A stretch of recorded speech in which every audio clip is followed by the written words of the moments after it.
দর্শক স্বাগত জানাচ্ছি ভিউজ অনুষ্ঠানে। আপনাদের সাথে আছি আমি এহসান জুয়েল। আমরা এই ভিউজ অনুষ্ঠানে চেষ্টা করি আমেরিকার সমসাময়িক বিষয়গুলো, বিশেষ করে আপনার শিক্ষা, স্বাস্থ্য, সংস্কৃতি এবং অন্যান্য যে চাকরি থেকে শুরু করে দৈনন্দিন জীবনে যে বিষয়গুলো আপনার সঙ্গে একেবারে ওতপ্রোতভাবে জড়িত, যে বিষয়গুলো আপনার পথ চলাকে সহজ করে দেবে, সেই বিষয়গুলোর বিস্তারিত তথ্য জানানোর আমরা চেষ্টা করি এই ভিউজ অনুষ্ঠানে। এবং আজকেও আমরা যথারীতি দুটি বিষয় নিয়ে কথা বলবো। আমরা শুরুতে কথা বলবো পেশাদার টিএলসি ড্রাইভার হবেন কিভাবে। এই বিষয়টি নিয়ে কথা বলতে আমাদের সাথে স্টুডিওতে আছেন J1 ড্রাইভার্স ট্রেনিং সেন্টারের পরিচালক মোহাম্মদ আব্দুর রশিদ। রশিদ ভাই, আপনাকে স্বাগত জানাচ্ছি। অনেক ধন্যবাদ জুয়েল ভাই, আপনাকে এবং আপনার মাধ্যমে TVN24 টিমকে এবং সেই সাথে দর্শক শ্রোতারা আপনাদের সবাইকে শুভেচ্ছা। দর্শক, আমরা বিরতির পর কথা বলবো বাড়ি ক্রেতাদের জন্য কি দুঃসংবাদ অপেক্ষা করছে। অর্থাৎ আমেরিকাতে যারা বাড়ি কিনতে চান, কয়েক দিনের মধ্যেই তাদের জন্য নতুন একটি নিয়ম আসছে। সেই নিয়মটি সম্পর্কে আমরা বিস্তারিত জানবো, কি কি ধরনের সমস্যা হতে পারে বিশেষ করে ক্রেতাদের জন্য, সেটি নিয়ে কথা বলবেন বেটার হোমস রিয়েলটির license realtor Asif A Chowdhury. আপনাদের সেটি দেখার আমন্ত্রণ জানিয়ে রাখলাম। এবং একই সঙ্গে রাত 8টায় অর্থাৎ সন্ধ্যা 8টায় আমরা কথা বলবো আমেরিকা এবং বাংলাদেশের সমসাময়িক রাজনীতি এবং অন্যান্য বিষয়গুলো নিয়ে। সেই অনুষ্ঠানে আমাদের সাথে যোগ দেবেন ইউনিভার্সিটি অফ নিউ অর্লিন্সের professor emeritus professor doctor Mustafa Sarwar এবং এসএলএর ন্যাশনাল প্রেসিডেন্ট মাফ মেজবাউদ্দিন। এই অনুষ্ঠানে আমরা বাংলাদেশের রাজনীতি, আমেরিকার রাজনীতি এবং সমসাময়িক অন্যান্য যে বিষয়গুলো ঘটছে সেগুলো নিয়ে আলোচনা করব। সেটিরও আগাম আমন্ত্রণ জানিয়ে রাখলাম। এবং একই সঙ্গে আপনাদের জানিয়ে রাখি, আমাদের এই অনুষ্ঠানটি সরাসরি সম্প্রচার হচ্ছে। আমাদের টেলিভিশনের স্ক্রিনে যে নাম্বারটি দেখানো হচ্ছে, এখানে টেলিফোন করে আপনি আজকের আলোচনার বিষয় যেটি, অর্থাৎ পেশাদার টিএলসি ড্রাইভার হবেন কিভাবে, এ বিষয়ে আপনার যে কোনো প্রশ্ন আপনি করতে পারবেন। একই সঙ্গে অনুষ্ঠানটি ফেসবুকে লাইভ স্ট্রিমিং হচ্ছে, সেখানেও কমেন্টসে গিয়ে আপনারা যে কোনো প্রশ্ন করতে পারবেন। আমরা আমাদের বিশেষজ্ঞ অতিথির কাছ থেকে চেষ্টা করব আপনাদের সব প্রশ্নের উত্তর জেনে দেওয়ার। মোহাম্মদ আব্দুর রশিদ ভাই, আপনাকে শুরুতে যে প্রশ্নটি করব সেটা হলো, আমরা এতদিন ধরে আপনার সাথে বেশ কয়েকটি অনুষ্ঠানে টিএলসি ড্রাইভার কিভাবে হবেন সে বিষয়গুলো নিয়ে আলোচনা করছি। আজকে আমরা তার আগে একটা শব্দ যোগ করেছি, পেশাদার টিএলসি ড্রাইভার হবেন কিভাবে। অর্থাৎ একজন টিএলসি ড্রাইভার এবং একজন পেশাদার টিএলসি ড্রাইভারের মধ্যে নিঃসন্দেহে কিছু পার্থক্য আছে। কাদেরকে আসলে আপনি পেশাদার টিএলসি ড্রাইভার বলবেন? ধন্যবাদ আপনার প্রশ্নের জন্য। আসলে পৃথিবীর সব সেক্টরেই দেখবেন প্রফেশনালিজম নামে একটা শব্দ আছে। প্রফেশনালিজম মানে হচ্ছে যে ওই সেক্টরে যে ব্যক্তি আছেন, যে দায়িত্বে, তিনি তার বেস্টটুকু দেওয়া, এবং বেস্টটুকু দিতে গিয়ে তাকে লজিক্যালি, লিগালি এবং রেসপন্সিবলি যা যা করতে হয় সেই কাজগুলো করাই হচ্ছে প্রফেশনালিজম। এবং আমরা প্রায় সব সেক্টরে দেখি কিন্তু মানুষ থাকে যারা কেউ প্রফেশনাল, কেউ আবার নন প্রফেশনাল, অথচ একই সেক্টরের মধ্যে আছে। টিএলসি ক্যাব ড্রাইভারদের মধ্যেও এই জিনিসটা একেবারে হারে হারে সত্য। অর্থাৎ একজন ড্রাইভারকে যদি প্রফেশনাল সে হতে না পারে, তাহলে কিন্তু তার ইনকাম কমে যাবে। একজন প্রফেশনাল ড্রাইভার একটা নন প্রফেশনাল ড্রাইভার চাইতে কিন্তু অনেক ভালো পয়সা ইনকাম করে। বলি কিভাবে, তার আগে বলি প্রফেশনাল ড্রাইভার হতে হলে আপনাকে কোন কোন জিনিসগুলোকে খেয়াল রাখতে হবে। যেমন আমরা ড্রাইভাররা একটা প্যাসেঞ্জার যখন আমাদের ক্যাবের মধ্যে আসে, আমরা অনেক সময় বলি না, hi sir, hello, good morning, how are you, how the days is going on, or the outside world is so beautiful. So শুরুতে আপনাকে একটা কার্টেসি মেনটেন করতে হবে। আপনি যদি কার্টেসি মেনটেন না করেন, তাহলে আপনি প্রফেশনাল না। এরপর আপনাকে একজন প্যাসেঞ্জারকে সর্বতভাবে হেল্প করার জন্য আপনাকে চেষ্টা করতে হবে। কি ধরনের মানসিকতা থাকতে হবে, সেই মানসিকতা থাকতে হবে, like you are helping hand all the time, and as long as the passenger is with you and the passenger is paying you, so you need to help, you need to have this attitude to help the passenger. Passenger বলতে পারে along the journey, driver সাহেবকে একটু অপেক্ষা করেন তো, আমি একটু coffee নিয়ে আসি, অথবা আমার লাগেজটাকে আপনি লোড করে দেন, অথবা আপনি আমাকে এই জায়গাটাতে একটু হেল্প করেন, রাইট? এগুলো হচ্ছে রিজনেবল রিকোয়েস্ট, এবং প্রত্যেক প্রফেশনের মধ্যে কিছু রিজনেবলিজম আছে। এই রিজনেবল রিকোয়েস্টগুলো আপনাকে শুনতে হবে। নট অনলি দ্যাট, আপনার যে জেস্টার, পশ্চার এবং আপনি কি ওয়েতে তার সাথে কমিউনিকেট করছেন, কথা বলছেন, এগুলো কিন্তু প্রফেশনালিজমের মধ্যে পড়ে।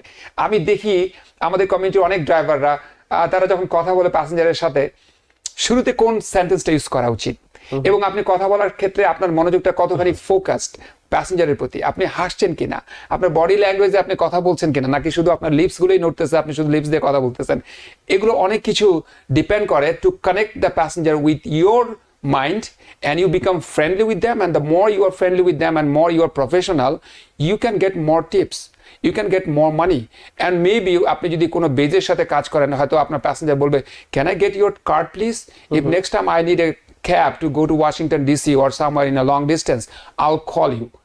এইভাবে কিন্তু অনেক ড্রাইভার আছে খুবই ভালো পয়সা ইনকাম করে just because of their professionalism. নিঃসন্দেহে আমরা হয়তো অনেকেই শুরুতে ভাবছিলাম যে প্রফেশনাল ড্রাইভার মানে আমরা যিনি ফুল টাইম কাজ করেন তাকে আমরা প্রফেশনাল বলছি, যিনি অল্প সময় হয়তো অন্য কোনো কাজের পাশাপাশি করছেন তাকে হয়তো প্রফেশনাল বলছি না, কিন্তু আপনি বলছেন আচরণগত কিছু বিষয় আছে, এই বিষয়গুলোর সাথে তার ইনকামটাও জড়িত, অর্থাৎ যত বেশি প্রফেশনাল হবেন আপনি তত বেশি।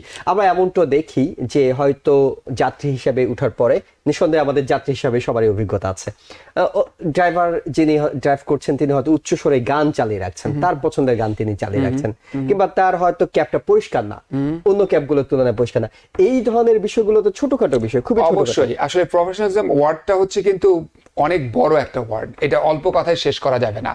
Of course, a driver need to have his vehicle clean, exterior and interior, এবং আপনার vehicle odor free হতে হবে।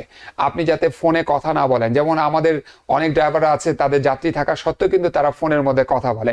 লোক আপনার কাছে হয়তো ফোন কলটা জরুরি, আপনি কল করছেন, কিন্তু আপনার যাত্রী আসলে এটা কিভাবে নিচ্ছে এই জিনিসটা হয়তো আপনি খেয়াল করছেন না। আমেরিকায় কিন্তু মানুষ এগুলো বিষয়ে খুবই সিনসিয়ার। এখানে কিন্তু মানুষ আপনাকে রাইট ওয়েতে আপনার সাথে আর্গুমেন্ট করবে না, তর্ক করবে না। তারা কিন্তু তাদের কাছে একটা ফোন আছে, ফোনে তারা কিন্তু টেক্সট করে কমপ্লেন করতে পারে, একটা ইমেল করে কমপ্লেন করতে পারে। আপনি জানেন না যে পিছনে বসে আপনার কথা বলার কারণে আপনার যাত্রী উবারের কাছে কিংবা লিফটের কাছে কিংবা টিএলসির কাছে কমপ্লেন করছেন। All on a sudden someday you'll see a letter at your mailbox and you open it, you see this is a summon for you because you were talking over the phone. তো আমাদেরকে TLC আইনে কিন্তু এটা সম্পূর্ণরূপে নিষেধ করে দেওয়া হয়েছে যে একজন professional driver he must not engage in phone activities or calling someone or talking someone over the phone while he has the passenger. কিন্তু তারপর আমরা দেখি ড্রাইভার এটা অনবরত করে। তারপরে আরো প্রফেশনালিজমের মধ্যে পড়ে যে আপনি নিউ ইয়র্ক সিটিকে ভালো করে চেনেন কিনা। অনেক আমরা জানি নিউ ইয়র্ক সিটিতে প্রায় 10 মিলিয়ন টুরিস্ট আসে প্রতি বছর এই শহরের মধ্যে, এবং তারা আমাদের জন্য টাকা নিয়ে আসে, ডলার নিয়ে আসে, এবং আমি সার্ভিস দিই ড্রাইভার হিসেবে এবং তার ডলারটা আমার পকেটের মধ্যে ঢোকাই, রাইট? তো এখন আমি যদি একজন জাপান থেকে আসা একজন টুরিস্টকে সে আমাকে জিজ্ঞেস করলো where is Times Square, where is United Nations headquarter, তো আমি জানি যে জিপিএস দিয়ে আমি যে কোনো জায়গায় যেতে পারি আমেরিকার, কিন্তু to know the information and to provide this information to our customer, sometime it can help them and they can be please on you. In exchange of that সে হয়তো আপনাকে $2 বা $3 টিপস দিত, কিন্তু আপনি তাকে একটা ভালো ইনফরমেশন দিতে পেরেছেন বলে he don't mind to give you $5 or $10। যখন আমি ট্যাক্সি ক্যাব ড্রাইভার ছিলাম, আমার কাছে মনে পড়ে একটি ঘটনা। আমি একজন যাত্রীকে নিউ জার্সিতে নিয়ে গেছিলাম, প্রায় এটা $150 নেগোশিয়েটেড ফেয়ার ছিল। যাত্রী আমার সাথে অনেক বিষয় নিয়ে কথা বলছিল, তার চাইতে দুটো টপিকস ছিল তার মধ্যে সবচেয়ে বেশি হার্ড টপিক। এই বিষয়গুলো কিন্তু কথা বলার ক্ষেত্রে কিন্তু ড্রাইভারদেরকে খুবই সিনসিয়ার হতে হবে। যদি আপনি না জানেন এই বিষয়গুলোতে একদমই কথা বলবেন না, আপনি কোর্স চেঞ্জ করে দিতে পারেন, অন্য টপিকস নিয়ে আসতে পারেন, অন্য প্রসঙ্গে নিয়ে যান। রাজনীতি এবং রিলিজিয়ন্স অ্যান্ড পলিটিক্স, এই দুটো বিষয় কিন্তু কথা বলা কিন্তু খুবই সেন্সিটিভ। আপনি জানেন না যে যেই যাত্রী আপনার কাছে আছে সে কোন বিশ্বাসে বিশ্বাসী, সে বিশ্বাসী কি আদৌ কিনা, কিংবা সে কোন পলিটিক্স করে। আপনি হয়তো একটা ডাইহার্ড ডেমোক্র্যাট সাপোর্টার, সে হয়তো ডাইহার্ড রিপাবলিকান সাপোর্টার, এবং সে আপনার সাথে রাজনীতি নিয়ে কথা বললো, আপনি খুব চমৎকার ভাবে আপনার দলের প্রশংসা করলেন, এই করলেন সেই করলেন, আপনি জানেন না এটা সে কিভাবে নিচ্ছে। সেই দিন এই যাত্রীটা আমার সাথে ধর্ম এবং রাজনীতি দুটো বিষয় নিয়ে খুব হার্ড টক করা শুরু করছিল, but thanks god I was answering him logically all issues that he was asking me question, because আমি যদি তার প্রশ্নের জবাব না দিই বা তার সাথে যদি কথা না বলি, এটাও কিন্তু সে অন্যভাবে নিতে পারে। One side I have to talk to him, I have to communicate with him. On the other side I need to be careful which words I'm choosing to communicate with him, কারণ ওয়ার্ডস gives your mind. আপনি যা কথা বলেন এটা কিন্তু আপনার মন থেকে আসে, আপনার মন কি সে কিন্তু আপনার কথার ওয়ার্ডস এর মধ্যে দিয়ে ধরে ফেলবে। এই কারণে আপনাকে খুবই পিক এন্ড চুজ করার ক্ষেত্রে খুবই সচেতন হতে হবে। এবং সেই যাত্রীর সাথে কথাগুলো বলতে বলতে প্রায় 1 ঘন্টার জার্নি ছিল মন্টেক্লেয়ার নিউ জার্সি। সে আমাকে শেষে $150 ভাড়া দেওয়ার পর দুটো $100 বিল আমাকে টিপস হিসেবে দিয়েছিল এবং বলেছিল, you are a amazing driver, believe me you have answer all the questions I asked you. কিন্তু একটা সমস্যা হয়ে যায়, আপনি হয়তো ভালো বুঝতে পারেন, অর্থাৎ যারা আপনাকে যেহেতু বিভিন্ন ভাষার মানুষজনকে ডিল করতে হচ্ছে, অনেকেই ট্যাক্সি ড্রাইভিং করছেন, তাদের হয়তো কনভারসেশনে তারা ঠিক ওই মানের নয়, অর্থাৎ তিনি হয়তো খুব ভালো ইংরেজি জানেন না, তিনি তখন টেকনিক্যালি কি করবেন আপনার অভিজ্ঞতা থেকে? চমৎকার। এখন লুক, আমরা এমন একটা মডার্ন টেকনোলজি যুগে বসবাস করছি যে সবকিছু এখন আমাদের হাতের নাগালে। এই যে ফোনটা আছে, the whole world is with me, I can find anything, I can translate any language, I can even speak to this app and the app will translate my words. তো এখন টেকনোলজিতে আপনার সাথে আছে, আপনি যদি কারো ভাষা বুঝতে না পারেন তাহলে আপনি টেকনোলজি ইউজ করবেন। বাট তারপর আমি বলি যে ইংলিশ জানাটা, ইংলিশ ল্যাঙ্গুয়েজে কমিউনিকেশন করাটা খুবই বেশি জরুরি, কারণ এটি একটি আন্তর্জাতিক ল্যাঙ্গুয়েজ, এটি একটি বিজনেস ল্যাঙ্গুয়েজ। পৃথিবীর এমন কোনো দেশ নেই যে দেশে ইংরেজি ভাষা চলে না। সুতরাং এই দেশে আপনাকে ইংরেজি ভাষায় পারদর্শী হতে হবে। নিউ ইয়র্ক সিটিতে মোর দ্যান 150 কান্ট্রিজ পিপল এখানে আমরা বসবাস করি, more than thousands of cultural backgrounds আমাদের আছে, পৃথিবীর সব কালচারের মানুষ আমরা এখানে বসবাস করি। এমন হতে পারে আপনি একজনের হয়তো বডি ল্যাঙ্গুয়েজ বুঝতে পারছেন না, স্টেট অফ মাইন্ড বুঝতে পারছেন না, তার ভাষাও আপনি ঠিক মতো বুঝতে পারছেন, ইভেন কি সে ইংলিশ বলতেছে কিন্তু এমন পিকুলিয়ার ওয়েতে সে প্রোনাউন্স করতেছে যে আপনি তার ভাষাটা বুঝতেও পারতেছেন না। তাহলে এই ক্ষেত্রে কি এই টাফ এন্ড ডিফিকাল্ট সিচুয়েশন গুলো কিন্তু ড্রাইভাররা হর হামেশা ফেস করে। আমি বলবো first rule, be respective to people, be receptive, try to understand their state of mind through their body language and be submissive to them. আপনি যদি বুঝতে না পারেন আপনি আপনার বেসকে কল করতে পারেন। আপনি যদি নিউ ইয়র্ক সিটি 311 নাম্বারে কল করেন, 311 থেকেও আপনাকে হেল্প করবে। আপনার ফোনের মধ্যে যদি ট্রান্সলেটর অ্যাপস থাকে আপনি অ্যাপস ইউজ করতে পারেন, কিন্তু কখনোই যাত্রীকে এই সিগন্যালটা বা এই মেসেজটা দেবেন না যে আপনি তাকে বুঝতে পারছেন না বলে তার সাথে জোকস করতেছেন, আপনি তাকে বুঝতে পারছেন না বলে তার সাথে অন্য এমন একটা আচরণ করছেন যে সেটা নেগেটিভলি সে নিচ্ছে, কারণ সে এমন একটা কালচার থেকে আসছে। এমন হতে পারে যে আপনি পজিটিভলি রিয়াক্ট করতেছেন কিন্তু সে নেগেটিভলি নিচ্ছে, কারণ তার কালচারে এটা হচ্ছে নেগেটিভ। তো এই জন্য যাত্রীকে ফ্রেন্ডলি বানানোটা সবচেয়ে বেশি জরুরি। যেমন আমি স্প্যানিশ ল্যাঙ্গুয়েজ জানি না, কিন্তু আমি স্প্যানিশ মানুষকে কিন্তু কিছু শব্দ দিয়ে তাকে ফ্রেন্ডলি বানাতে পারি।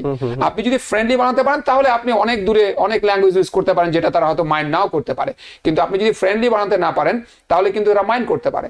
এই জন্য ইংলিশ ল্যাঙ্গুয়েজটা আয়ত্ত করাটা খুব জরুরি। যেমন আমি 2004-এ যখন আমেরিকা আসি, my English was not good, and যখন আমি প্রথম ট্যাক্সি ক্যাব ড্রাইভার হলাম, my accent was British accent, and I talk with them with British accent and they talk with me with American accent. সে আমারে বুঝে না, আমি তারে বুঝি না। আমি তো এটা নিয়ে বহুত সমস্যার মধ্যে পড়ে গেলাম। মাঝে মাঝে দেখা যাচ্ছে দুইজনের মধ্যে কনফ্লিক্ট তৈরি হচ্ছে।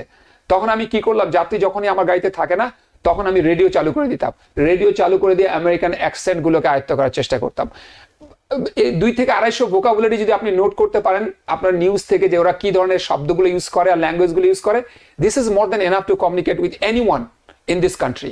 তো আপনি সেগুলো আমি নোট করতাম, বাসায় গিয়ে এগুলোর মিনিং বের করতাম এবং সিনোনিম বের করতাম, আমি সেগুলো আবার মুখস্থ করতাম। পরের দিন এসে যখন আবার যাত্রী আমার গাড়িতে উঠতো আমি ইচ্ছাকৃতভাবে ওই শব্দগুলি তাদের সাথে প্র্যাকটিস করতাম তাদের ওয়েতে, যেভাবে করে রেডিওতে শুনতাম। অর্থাৎ খুব চমৎকার কিছু ওয়েতে আপনি নিজেকে ইমপ্রুভ করে নিতে হবে। যে প্রফেশনে আপনি থাকেন না কেন সেই প্রফেশনেই আপনাকে নিজেকে ইমপ্রুভ করার একটা বিষয় আছে। আমরা একটু টেকনিক্যাল কিছু বিষয় আপনার কাছে জানি, সেটা হলো আমরা প্রায় জানি যে ড্রাইভারদের বিরুদ্ধে কমপ্লেন করলে টিএলসি সমন জারি করে। আবার অন্য সময় এমনটা হয় যে উবার কিংবা অন্যরা যারা আছেন তারা হয়তো ড্রাইভারদের নানা ধরনের শাস্তি দিয়ে থাকে যদি কোনো প্যাসেঞ্জার তার নামে কমপ্লেন করে, সেটা কেন হয়? ওকে, ভেরি চমৎকার একটা প্রশ্ন, এবং এই প্রশ্নটা অনেক ড্রাইভারেরই এই উত্তরটা জানা দরকার। যে লুক, আমেরিকা হচ্ছে একটা first of all free economic country and it is also the country that believes in consumers choice.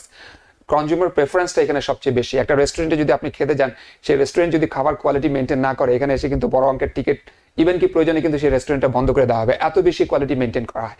এই দেশে বিলিভ করা হয় যে customer is always right, the consumer is always right. So আপনার কাছে যখন একটা প্যাসেঞ্জার থাকবে আপনি ধরে নিবেন যে সে যেটা বলবে সেটা রাইট। সে যদি বলে যে এই ওয়েতে যাবো, আমি এই ওয়েতে যাবো না, আর তুমি এই হাইওয়েটা নিও না, তুমি ওই হাইওয়েটা নিও, হি ইজ পেইং ইউ। সে যেহেতু আপনাকে আপনার সার্ভিসের জন্য টাকা পে করছে, সুতরাং তার ইচ্ছা, তার অধিকার আছে সে মানে রিজনেবল ওয়েতে তার সার্ভিসটা সে আপনার কাছে নেবে। আপনি যদি এটা না শোনেন তাহলে সে আপনার বিরুদ্ধে কমপ্লেন করবে, এবং কমপ্লেন করার পথগুলো কিন্তু এই দেশে খুবই সহজ, টেক্সট করে, ফোন করে, ইমেল করে কিন্তু কমপ্লেন করা যায়। এবং টিএলসি এবং উবার বা লিফট, লুক, এরা কারোর শত্রু না। আমেরিকাতে কেউ ইন্টেনশনালি কাউকে পানিশমেন্ট দেয় না। There is a reason, there is a ground. কারণ টিএলসি, উবার, লিফট এদের সবারই একটা রেসপন্সিবিলিটি আছে নিউ ইয়র্ক সিটিতে বেস্ট সার্ভিস প্রোভাইড করা, কোয়ালিটি সার্ভিস প্রোভাইড করা। এবং এই কোয়ালিটি সার্ভিস প্রোভাইড করতে গেলে তাদেরকে একদিকে যেমন ড্রাইভারদেরকে কন্ট্রোল অ্যান্ড ব্যালেন্স করতে হয়, অন্যদিকে কনজিউমার যারা সারা পৃথিবী থেকে মানুষ এই শহরের মধ্যে আসতেছে তাদেরকে একটা বেস্ট সার্ভিস দিতে হবে। এখন কথা হচ্ছে, যদি রুলস অ্যান্ড রেগুলেশনস ড্রাইভাররা যদি ফলো না করে তখনই কিন্তু প্যাসেঞ্জার কমপ্লেন করে। একটা ড্রাইভার যদি আর প্রফেশনালিজম মানে ফেস না করে, ফলো না করে, তখনই কিন্তু কমপ্লেন করে। অনেক সময় ড্রাইভাররা ডিসক্রিমিনেট করে, because I know from your language and from your body that which part of the world you are from, and then I approach you like that in that way. So অনেকে কিন্তু discriminated feel করে। এই কমপ্লেনগুলো কিন্তু হর হামেশাই আছে। যেমন service animal, অনেকে আমরা জানি না যে সার্ভিস অ্যানিমাল আসলে কোনটা। আমরা কুকুর দেখলেই আমরা রিফিউজ করি প্যাসেঞ্জার। আপনাকে জানতে হবে একটা সার্ভিস অ্যানিমাল হচ্ছে এমন একটা animal, it is specially train to perform a specific task for the master, and if you don't know whether this is a service animal or not, you ask question, is this a service animal, or what kind of service does it provide to you, and the passenger give you a reasonable answer, take it. আপনি অ্যানিমালকে refuse করিয়েন না। কুকুর হচ্ছে একটা মানুষের পরেই, human being এর পরেই একটা সেন্সিটিভ অ্যানিমাল, এবং আমেরিকার আপনি দেখবেন যে আমেরিকার মিলিটারিতে ইভেন কি মেজর র্যাঙ্কেরও কুকুর আছে। It's so helpful. সো কুকুরকে ডিসক্রিমিনেট করেন না। আর ডিসক্রিমিনেট করবেন না হচ্ছে যেই ব্যক্তিরা ডিসেবল। আমেরিকা কিন্তু মানবাধিকারের দেশ। ডিসেবল পিপলদের কিন্তু প্রচুর অধিকার আমাদের শহরের মধ্যে, তাদের জন্য আলাদা ডিপার্টমেন্ট পর্যন্ত আছে। এই ডিসেবল মানুষদেরকে হোম কেয়ার পর্যন্ত দেওয়া হয়, ঘরে বসে রেখে তার সন্তানরা তাকে টেক কেয়ার করলেও কিন্তু তাদেরকে বিনিময়ে পারিশ্রমিক দেওয়া হয়। এত বেশি সেন্সিটিভ আমরা আমাদের ডিসেবল পিপলদের জন্য। এদেরকে কোনোভাবেই আপনি বিরক্ত করবেন না, ডিসক্রিমিনেট করবেন না, এদেরকে সর্বতভাবে হেল্প করবেন, কারণ তারা খুবই সেন্সিটিভ। তারা যদি দেখে আপনি তাদেরকে রেসপেক্ট করতে ভুলে গেছেন, তারা কিন্তু কমপ্লেন করতে পারে। And if a disable person complain against you, you have a bad day waiting for you. So এই জন্য তাদেরকে আপনাকে সবসময় মনে রাখতে হবে যে এদেরকে আপনি হেল্প করার জন্যই এই ইন্ডাস্ট্রিতে আসছেন। এছাড়াও আপনাকে আরো অনেক কিছু মেনটেন করতে হবে, বিশেষ করে রুলস এন্ড রেগুলেশন। টিএলসি যখনই কোনো রুলস এন্ড রেগুলেশন চেঞ্জ করে, তারা কিন্তু ড্রাইভারদেরকে ইমেল করে, ড্রাইভাররা ওয়েবসাইটেও কিন্তু এটা ফাইন্ড করে। বাট টিএলসি এটা মাঠে নেমে দেখেছে, এবং আমরাও দেখেছি ড্রাইভাররা কখনো ওয়েবসাইটে ঢুকেও না, কোনো ইমেল পড়েও না। এটা কেন, এটা আপনাকে জানতে হবে। যেহেতু আপনি এই প্রফেশনে যদি ফুল টাইম ড্রাইভার হন, আপনি যদি লং টাইম ড্রাইভ করতে চান, তাহলে you need to know your industry, you need to communicate with TLC, you need to know the pulse of the TLC. এবং নিউ ইয়র্ক সিটির কালচারও আপনাকে বুঝতে হবে। উবার, লিফট, এদের কাছে কোনো কমপ্লেন আসলে এরা ড্রাইভারকে সাথে সাথে ডিঅ্যাক্টিভেট করে। Again the passenger is always right. So passenger যদি কোনো কমপ্লেন করে থাকে, তাহলে তাদেরকে সেটা শুনতে হবে, কারণ ফাইনালি এই যে উবার, দেখেন Uber like a company, it's around like $150 billion company in share market, right? এত টাকার মালিক তারা কোথায় থেকে হয়েছে, কিভাবে টাকাগুলো এসছে? প্যাসেঞ্জারের পকেট থেকে এসছে। সুতরাং প্যাসেঞ্জার যদি তাদেরকে কমপ্লেন করে, তাদেরকে তো শুনতে হবে। মনে রাখবেন আপনারা যারা শুনছেন এই show, if a passenger complains to Uber and Lyft, if you do not have a valid proof or evidence, then it's very hard to win the case, এবং এই জন্য আপনার অ্যাকাউন্ট ডিঅ্যাক্টিভেট হয়ে যাবে। এই জন্য আমি ড্রাইভারদের সাজেস্ট করি, the smart driver, you should have dash camera. অনেক ড্রাইভাররা স্মার্টলি আজকাল ড্যাশ ক্যামেরা ইউজ করে, এটা আমি সাজেস্ট করি খুব বেশি। যে একটা প্যাসেঞ্জার, দেখেন কিছুদিন আগে আমার কাছে একজন ড্রাইভার এসছে, তার অ্যাকাউন্ট ডিঅ্যাক্টিভেট করে দেওয়া হয়েছে, কারণ প্যাসেঞ্জার কমপ্লেন করেছে যে he suspect the driver has taken marijuana গন্ধ পেয়ে এসে কমপ্লেন করেছে, তার অ্যাকাউন্ট ডিঅ্যাক্টিভেট করে দিয়েছে। এখন আপনি একজন প্রফেশনাল ড্রাইভার, আপনি এটা নেন নাই, এর আগের যাত্রীটা নিয়েছে, সেই গন্ধটা এখানে আছে, তো আপনি গন্ধটা তো পেয়েছিলেন, আপনি তো এই গন্ধটাকে আপনি এয়ার ফ্রেশনার দিয়ে রিমুভ করতে পারতেন। এটা হচ্ছে আপনার একটা প্রফেশনালিজমের পার্ট, যে ভেরি নেক্সট প্যাসেঞ্জার কে উঠতেছে আপনি জানেন না। এখন ভেরি নেক্সট প্যাসেঞ্জার যদি একটা বয়স্ক মানুষ উঠে, এবং সে যদি এই মারিওয়ানা স্মেল পায়, যে সারা জীবন হয়তো মারিওয়ানার বিরুদ্ধে সংগ্রাম করেছে, তার সন্তানদের কখনো মারিওয়ানা টাচ করবে না, সে মারিওয়ানা স্মেলটা পেলে তো কমপ্লেনটা করবেই। তাহলে as a professional driver you need to know this, that how you give a comfort zone for your passengers. এটা যদি আপনি ধরতে না পারেন, তাহলে প্যাসেঞ্জার কমপ্লেন করবে, আর প্যাসেঞ্জার কমপ্লেন করলে উবার, লিফট এবং টিএলসি কে শুনতেই হবে, এবং তারা যখন শুনবে, তখন আপনার কাছে প্রমাণ যদি না থাকে, most likely you are guilty. উল্টো চিত্র আমরা দেখি, অনেক সময় দেখি যে অনেক যাত্রী কর্তৃক ড্রাইভার নানা ধরনের হয়রানির মুখোমুখি হচ্ছেন, কারো কারো ফিজিক্যালিও অ্যাসাল্ট করা হয়, এমনটাও আমরা দেখি। কিংবা দেখা গেল যে কেউ একজন নেমে যাওয়ার সময় হয়তো ঘুষি দিচ্ছেন। এরকম আমাদের কমিউনিটির অনেক ড্রাইভারও আক্রান্ত হয়েছেন, যেটা নিয়ে আমরা TVN24 নিউজ নেটওয়ার্কেও এর আগে নিউজও করেছি আমরা। কিন্তু এই ধরনের বিপদ থেকে বাঁচার জন্য আপনি ড্যাশ ক্যামেরা একটা বিকল্প হতে পারে, আর কি ধরনের সতর্কতা নেওয়া উচিত? আমি প্রথমে বলবো যে যদি আপনি প্রফেশনাল হন, আপনি যদি বুঝেন নিউ ইয়র্ক সিটিতে সব ধরনের মানুষ থাকে, এবং আপনার পিছন থেকে যে লোকটা বসে আছে সে আসলে এই মুহূর্তে কি ভাবছে, কি চিন্তা করছে, তার রিয়াকশন কি, তার বডি ল্যাঙ্গুয়েজ কি, এবং আপনি যদি লেটস সে একটা প্যাসেঞ্জার আপনার সাথে কথা বলতে চায় না, আপনি কথা বলবেন না। একটা প্যাসেঞ্জার আপনার সাথে উঠলো, আপনি কি ধরনের ল্যাঙ্গুয়েজ ইউজ করতেছেন, এগুলো কিন্তু এক একটা ল্যাঙ্গুয়েজ এক একটা মানুষকে এক একভাবে কিন্তু ট্রিগার করে। সুতরাং আপনাকে এটা বুঝতে হবে। এগুলো যদি আপনি বুঝেন এবং লটাকে যদি ফলো করেন, 98% টাইম আপনি এই সিচুয়েশনগুলো অ্যাভয়েড করতে পারবেন। Now 2 to 3% time it is very hard to avoid the situation, because you don't know whether the passenger is a racist or not. তার মনের মধ্যে কি আছে, তার মনের মধ্যে হয়তো দেখা যাচ্ছে যে এমন একটা রেসিজম ঢুকে রাখছে, যে রেসিজমের ভিকটিম আপনি হলেন। এমন সিচুয়েশন আমি বলবো যে ড্যাশ ক্যামেরা তো অবশ্যই রাখবেন, ফোনটা আপনার পাশে রাখবেন যাতে 911 সাথে সাথে কল দিতে পারেন। এবং যখন একটা প্যাসেঞ্জার আপনাকে রিমোট কোনো জায়গায় নিয়ে যাবে, নিউ ইয়র্ক সিটি কিন্তু comparatively safe because we have cameras and police present everywhere, but outside of New York City যখন কোনো রিমোট এরিয়া নিয়ে যাবে তখন আপনাকে মোর কেয়ারফুল থাকতে হবে। ফার্স্ট অফ অল যারা উবার এন্ড লিফট কাস্টমার তারা কিন্তু এটা খুব কম করে, বা একজন করে না তা কিন্তু বলছি না, কিন্তু খুবই কম করে, কারণ ওখানে প্যাসেঞ্জারের একটা প্রোফাইল থাকে কোম্পানির সাথে। যে প্যাসেঞ্জারটা ড্রাইভারের সাথে খারাপ ব্যবহার করে, ড্রাইভার কিন্তু কমপ্লেন করলে তার কিন্তু, বা পুলিশে কমপ্লেন করলে তার কিন্তু ইনফরমেশন থাকে। এই প্রবলেমটা যখন কোনো গ্রিন ক্যাব বা ইয়েলো ক্যাব ড্রাইভারের সাথে হচ্ছে, যেখানে প্যাসেঞ্জারের কোনো ইনফরমেশন নেই, সেই ক্ষেত্রে প্রবলেমটা সবচেয়ে বেশি হয় জাস্টিসটা পাওয়া। তো আমি বলবো একই ব্যাপার, যেমন ক্যামেরা রাখবেন, আপনি প্রফেশনালিজম মেনটেন করবেন, রুলস ফলো করবেন, এবং আপনি যদি যাত্রীকে বুঝতে না পারেন তাহলে আপনি sometimes you need to zip up your mouth. Sometimes you need to talk sweetly. Sometimes you need to change the course of discussion. Sometimes you need to tell, this is the law, you need to follow the law, sir, right? It depends that which arms or ammunition or weapon you are using against the passenger based on his state of mind. আমার এরকম যাত্রী আমার গাড়িতে উঠেছিল, দেখা যাচ্ছে যে সে খুব বিজি, সে গাড়িতে উঠে সাথে সাথে নিউজ পেপার নিয়ে পড়ে আছে। আমি কি তাকে এখন বলবো what is your job, sir? This is not a valid question. ওকে, আবার এমন যাত্রী খুবই মানে বাইরের দেশ থেকে আসে, নিউ ইয়র্ক সিটি নিয়ে সম্পর্কে সে খুবই কিউরিয়াস, নিউ ইয়র্ক সিটির ছবি তুলছে, ক্লিক ক্লিক ক্লিক। আমি তাকে বললাম, wow, your first time, you are the tourist of New York City, right? How do you feel about Times Square? That's Times Square, that is our United Nations building. ও তখন আমার সাথে কি করবে, আরো বেশি কমিউনিকেট করবে, আমাকে আমি তাকে ইনফরমেশন দিচ্ছি তাকে বুঝে। তো যাত্রীকে বুঝে চলাটা, লুক, আমাদের ঘরের মধ্যে আমরা যখন আমাদের স্ত্রী, সন্তান, বউ, স্বামী সবাইকে কিন্তু একে অপরকে বুঝে চলতে হয়। প্রত্যেকটা জায়গায় একটা স্পেস মেনটেন করতে হয়, প্রত্যেকটা জায়গায় কিন্তু সঠিক ল্যাঙ্গুয়েজটা ইউজ করতে হয়। যদি আমরা ঘরের মধ্যে সঠিক ল্যাঙ্গুয়েজটা ইউজ না করি, সেখানেও কিন্তু ট্রাভেলের তৈরি হয়। এই জন্য একজন প্রফেশনাল ড্রাইভার সে জানে কোন ল্যাঙ্গুয়েজ কোন জায়গায় কোন ক্ষেত্রে কিভাবে ইউজ করতে হবে। এগুলো যদি মেনটেন করেন তাহলে এই সিচুয়েশনগুলো অ্যাভয়েড করা যায়। এগেইন, যেই একদমই নেহাতি কিছু মানুষ আমি দেখেছি আপনাদের প্রোগ্রামের মাধ্যমে, যে তারা একবারে নির্দোষ হয়েও তারা একটু ভিকটিমের শিকার হয়েছে।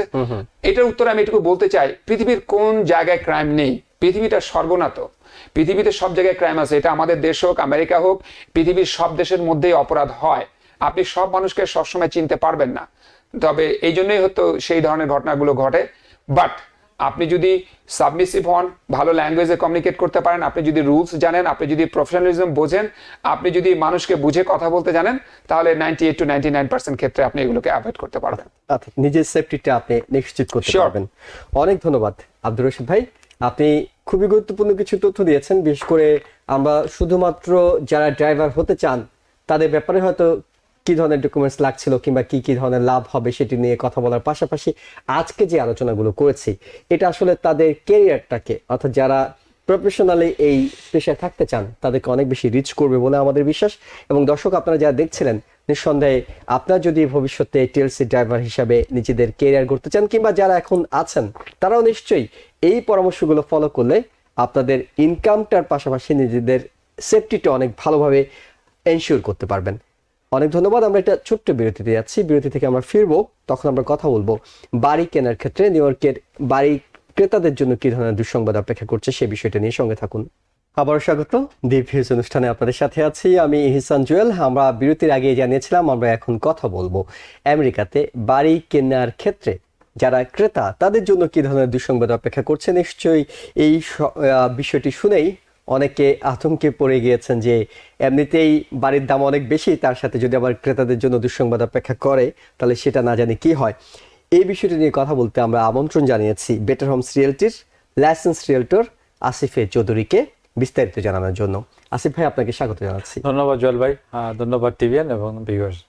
দর্শক, আপনারা যারা দেখছেন আমাদের টেলিভিশন স্ক্রিনে দেখানো নাম্বারে টেলিফোন করে এই বিষয়ে যে কোনো প্রশ্ন করতে পারবেন। অনুষ্ঠানটি ফেসবুকে লাইভ স্ট্রিমিং হচ্ছে, সেখানেও কমেন্টসে আপনারা আপনাদের যে কোনো মন্তব্য জানাতে পারবেন, আমরা চেষ্টা করব উত্তর দেওয়ার। আসিফ ভাই, সেটা হলো যেটি বলছিলাম যে দর্শকরা তো আতঙ্কে পড়ে যাবেন যে দুঃসংবাদ যখন বলি যে দুঃসংবাদ অপেক্ষা করছে, কি দুঃসংবাদ অপেক্ষা করছে? নতুন কোনো নিয়ম পরিবর্তন হচ্ছে? কি হচ্ছে সেই নিয়মে আসলে? এই অগাস্টের 17 তারিখ থেকে লিটল বিট চেঞ্জেস, একদম যে ভয় পাওয়ার যে বিষয় সেটা না, যে বাড়ি কিনা বন্ধ হয়ে যাবে বা বন্ধ করে দিতে হবে সেটা কিছু না। শুধু কমিশনটা যেটা ছিল ওটা স্প্লিট হচ্ছে।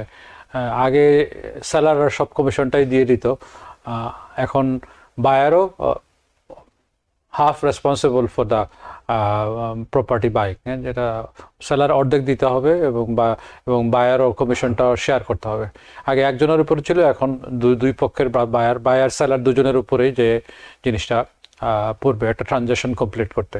তো ভয় পাওয়ার কিছু নাই, কারণ সেই যে টাকাটা আপনি যে এই যে বাড়ি কেনার ব্যাপারে যে কমিশনটা আপনি দিবেন সেটা আবার ট্যাক্স ডিডাক্টেবল, এবং ক্লোজিং কস্টে সে টাকাটা আপনি ফেরত পেয়ে যাবেন, ট্যাক্স রিটার্নে ফেরত পেয়ে যাবেন। সো বেসিক্যালি তেমন কোনো বিগ ডিল ব্যাপার না সেটা আপনার।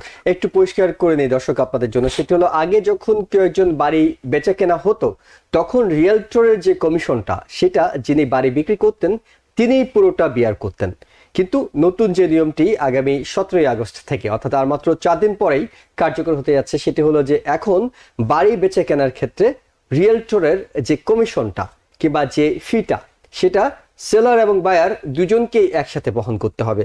অর্থাৎ যিনি বাড়ি কিনবেন তাকেও এখন টাকা দিতে হবে, যেটা আগে দিতে হতো না।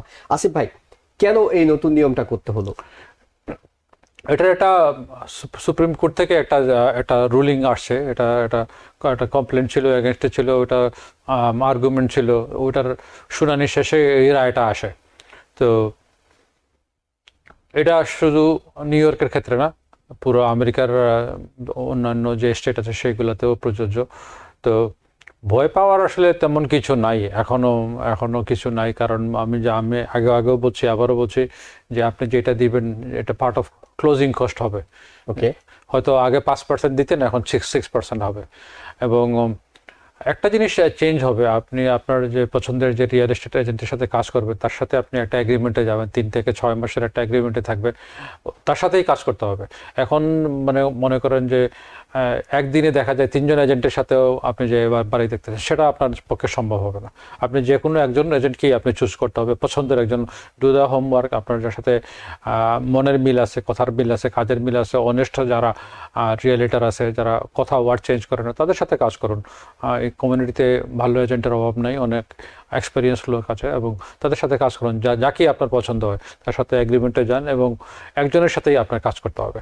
এবং আপনার যদি ফাইন্যান্সিয়াল কোনো ইস্যু থাকে, সেই রিয়েল এস্টেট এজেন্সির সাথে কথা বলুন, দেখুন সে কীভাবে জিনিসটা ওয়ার্কআউট করতে পারে। হয়তো 1% হবে, 2% হবে, 3%, depending on the situation, but allow him to work on your buying process. তো এইভাবে আপনি এগিয়ে যেতে পারবেন, যে একদম ভয় পাওয়ার কিছু নাই যে আমি বাড়ি কিনতেই পারবো না। নিঃসন্দেহে যিনি বাড়ি কিনবেন তিনি তো আসলে বড় প্রস্তুতি নিয়ে কিনবেন, সেক্ষেত্রে হয়তো এই কমিশনটা তার জন্য একটু চাপ হলেও এটা বেয়ার করার মতো নিঃসন্দেহে তার কাছে ক্যাপাসিটি থাকবে। কিন্তু যে বিষয়টা আমরা জানতে চাই সেটা হলো, আপনি বলছিলেন যে বাড়ি কেনার সময় এখন থেকে আপনাকে একজন রিয়েলটরের সাথে কাজ করতে হবে, একটা এগ্রিমেন্ট করতে হবে। যারা ফার্স্ট টাইম হোম বায়ার, তারা হয়তো এর আগে কোনো রিয়েলটরের সাথে কাজ করেননি, তিনি তো গিয়েই কারোর সাথে এগ্রিমেন্ট করে ফেলতে পারেন না, তার চয়েস করার সুযোগটা নেই যে রিয়েলটরের সাথে তিনি কথা বলছেন তিনি কতটা দক্ষ, কতটা এফিশিয়েন্ট যে তার কাজটা তিনি করে দিতে পারবেন। সেক্ষেত্রে তিনি কি এগ্রিমেন্ট করার আগে একাধিক রিয়েলটরের সাথে কথা বলে তারপর তো এগ্রিমেন্ট করার সুযোগ আছে নাকি? জি, অফকোর্স।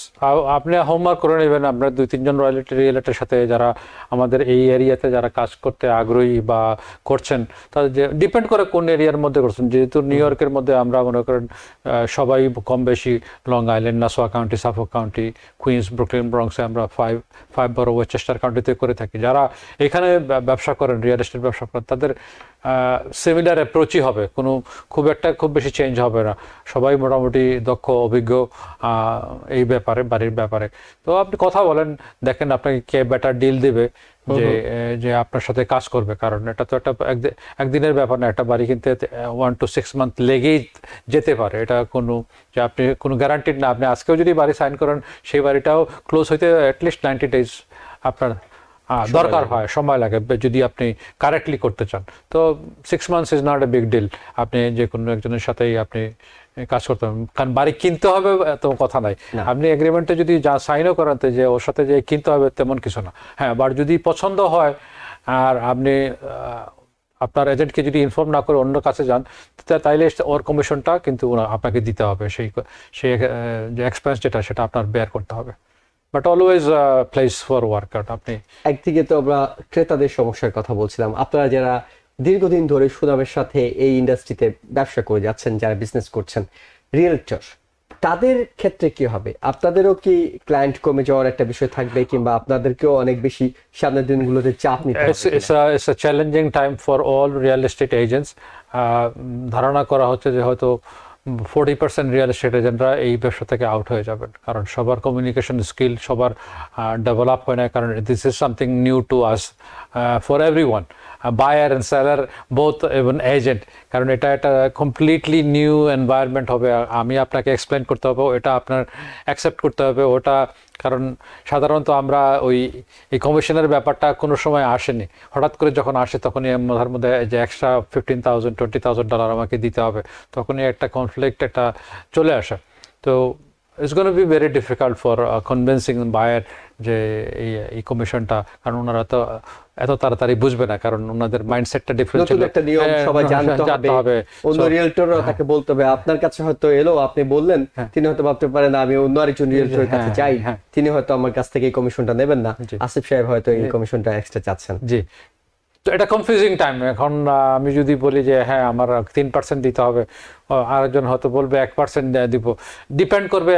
আপনার একজন লয়ার, ভালো লয়ার যেভাবে আপনাকে, লয়ারের ফিস ডিফারেন্ট থাকে, নর্মাল লয়ারের ফিস থাকে, it depends on who you are working with. কিন্তু এটা কি ফিক্সড কোনো কমিশনের রেটটা কি ফিক্সড, নাকি যে রিয়েলটর যেভাবে 1 to 5% আপনি ম্যাক্সিমাম একজন রিয়েল এস্টেট এজেন্ট বা রিয়েলটর, সেটা 3% হতে পারে, 4% হতে পারে, 5% ডিপেন্ডিং অন দ্য ক্লায়েন্ট। হ্যাঁ, তো 1% হতে পারে, যদি আপনার সাথে আন্ডারস্ট্যান্ডিং হয়ে থাকে 1%ও আমি কাজ করতে পারি, ডিপেন্ড। কিন্তু যিনি বায়ার, হ্যাঁ, তার খরচ তো বেড়ে গেল, জি। এই ক্ষেত্রে কি ব্যাংক থেকে যখন তিনি লোন নেবেন এই বিষয়টিরও কি উল্লেখ থাকবে যে আমাকে তো আসলে? হ্যাঁ, আপনি যে জিনিসটা করতে পারেন, আপনি সেলার কনসেশনের ব্যাপারটা আগে প্রায় বিগত 4-5 বছর ধরে সেলার কনসেশনটা একদম আগে নর্মাল প্র্যাকটিস ছিল। বিগত দাম টাম বাড়ায়, যে লোয়ার ইন্টারেস্টে হয় সেলার কনসেশন জিনিসটা বলতে গেলে একেবারেই চলে গেছিলো, কারণ ওভার বিডিং হচ্ছিল, ল্যান্ডলর্ড কেন সেলার কনসেশন দিবে।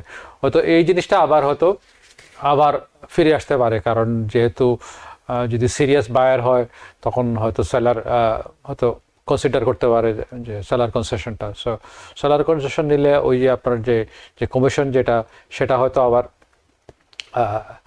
ওই মালিকের পক্ষ থেকেই চলে আসতে পারে। বাট মানে এখনো কাজ করার পুরো বিষয়গুলো স্পষ্ট না, এবং আপনি ওয়ার্ক অ্যারাউন্ড করতে পারবেন। আপনি যদি সিরিয়াস হন, বায়ার সেলার যদি এগ্রি হয়, মিউচুয়ালি এটা পসিবল, এটা ইলিগাল কিছু না। এখনো মনে হয় আপনি দিতে চাইলে আমি না করার কিছু নাই।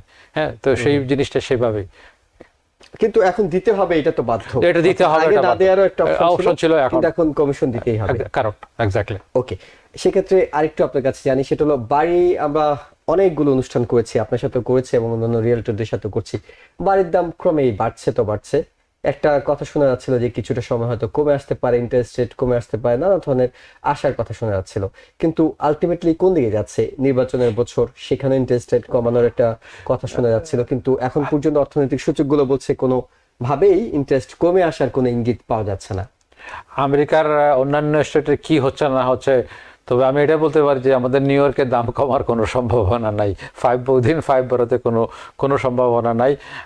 উইথ ইন্টারেস্ট আর উইদাউট ইন্টারেস্ট, যেভাবে হোক, দাম বাড়ুক কমুক, ইন্টারেস্ট রেটটা হাই হোক আর স্লো, যেভাবে আছে থাকুক, বা কমতেও পারে, কিন্তু দাম কমার কোনো সম্ভাবনা নাই।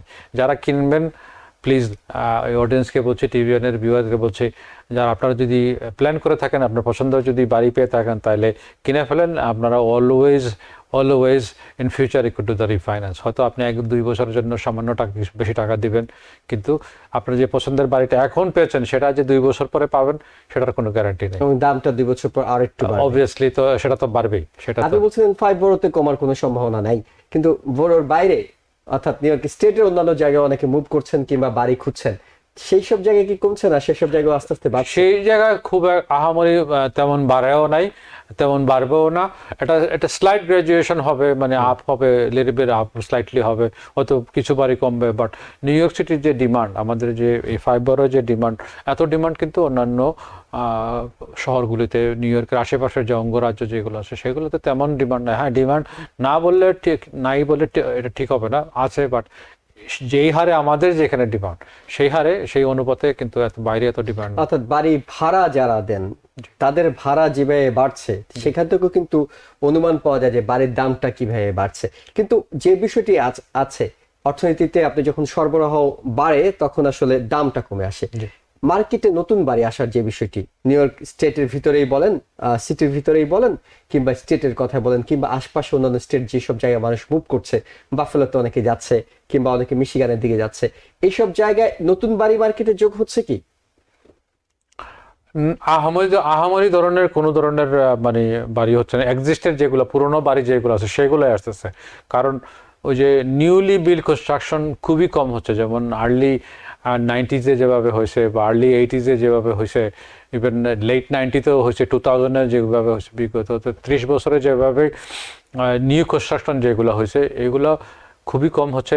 স্পেশালি আমাদের যে নিউ ইয়র্কের যে আশেপাশে যারা যারা বিল্ডার ছিল তারা বেসিকলি একবারেই বন্ধ করাই, মানে এটা বিল্ড করাই বন্ধ করেছে ডিউ টু একে তো প্যান্ডামিক ছিল, জিনিসপত্রের রাইজিং কস্ট, যেটা একটা মানে যে বাড়িটা বানাইতে 300,000 খরচ হতো একজন বিল্ডারের, এই জায়গায় খরচ হচ্ছে $500,000।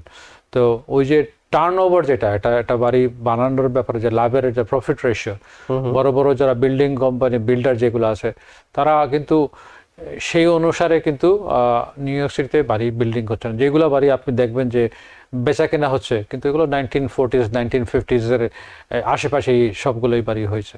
কিছু লং আইল্যান্ডের দিকে হচ্ছে, কিছু ওয়েস্টার্নের দিকে বাড়ি হচ্ছে। বেশিরভাগ পুরনোই, কিন্তু আমি বলছি যে বিক্রির জন্য মার্কেটে যে আসা, অর্থাৎ মানুষ যে বিক্রি করতে চায় সেই প্রবণতাটা কি আছে নাকি? যেমন কিছু কিছু শোনা যাচ্ছিল যে অনেক সিনিয়র সিটিজেন হয়ে যাচ্ছেন, তারা হয়তো তাদের বাড়িটা আগে পুরো পরিবার নিয়ে বাস করতেন, কিন্তু এখন হয়তো ছেলে মেয়েরা আলাদা আলাদা হয়ে যাচ্ছেন, তারা হয়তো বাড়িটা বিক্রি করে দিয়ে অ্যাপার্টমেন্টে উঠে যাচ্ছে, কিংবা তারা এত বড় বাড়ি এখন আর রাখতে চাচ্ছেন না। সেই জেনারেশনটা অর্থাৎ বয়স্ক মানুষের সংখ্যা কিন্তু বাড়ছে, যেটি সার্ভে বলছে। সেই কারণে মার্কেটে তাদের ছেড়ে দেওয়া বাড়িগুলো আসলে তো কিছুটা দাম একটু কমার বিষয় থাকে। মানে এটা গুড থিং এটা বলছেন যে এইজ বেস কমিউনিটি যারা আগের মতো ওনারা বাড়ি বিক্রি করছেন না, কারণ দেখা যাচ্ছে যে তাদের ছেলেরাই ওই বাড়িতেই থাকছে।